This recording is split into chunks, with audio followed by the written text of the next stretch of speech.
We're pleased to say that we can get all over the Alphabet quarterly results as well with Mandeep Singh, senior technology analyst here for Bloomberg Intelligence, giving you a few minutes to digest the results. And it really has been some pressure again on the top and the bottom line and ad revenue that you're still focused on.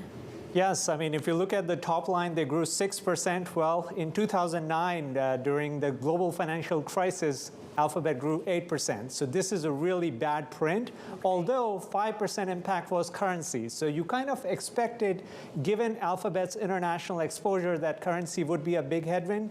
It shows up in the results. The one other thing that stands out is the Google network revenue. That's the third-party revenue. They have high margin.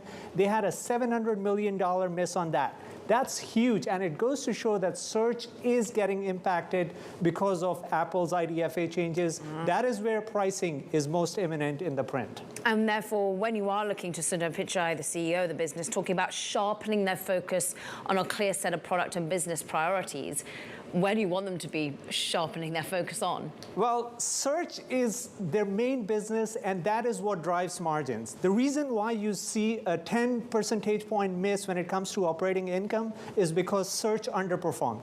Every time search underperforms, Google has a bad quarter. And in this case, you have to ask yourself, is it temporary? Is it what Snap was saying around ad pricing? Or is it more structural because there is a lot more competition from Amazon, from Walmart, from Target? These companies are all ad networks now.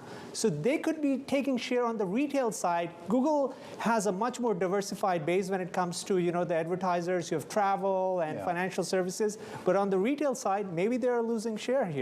What about, though, the diversification of the company overall? This is still largely just an advertising company, at least in terms of where they get the majority of their revenue. And I know there's been some attempts to kind of branch out into other areas. I mean, what's the progress on that? Well, cloud, we see that number was good. But the problem with cloud is it's still bleeding operating income. It's resulting in a loss. And I think when you look at the cloud, you have to compare it to Microsoft Azure and Amazon AWS, which have mid 20% operating margins. So given the scale, Google Cloud is $25 billion run rate. It surprises me that they are not profitable yet. I have a question here, and this is more just based on my own anecdotal experience with regards to the user experience on Google search, pretty much. And for that matter, YouTube as well, you can throw in there here. The amount of ads, the quality of search results here has management at all addressed some of those concerns? Because there are a lot of analysts that have started to sort of raise that issue, that might actually be eating away into their dominance. Well, so you have to look at the time spent, on YouTube. That continues to grow. Clearly, a lot of people are frustrated with the number of ads they're seeing, and they're not targeted given all the Apple IDFA changes.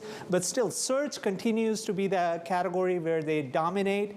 The question is search saturated? And the answer is probably yes, because there's a lot of direct traffic going to these mobile apps, the companies that I talked about on the retail side. You don't need search. You start off your search on Walmart or Target or Amazon. And that is the main thing that Google has to address. And people are using like the social media apps now. I mean, I know some TikTok, of the younger people in my household use TikTok to search. Talk to us then when you hear from Sundar Pichai, who says, we are working to realign resources to high growth. What is high growth now at Alphabet? Well, high growth is clearly cloud. It's YouTube. I do think, there is a shift of ad dollars from mobile towards connected TV, although connected TV is still a small category.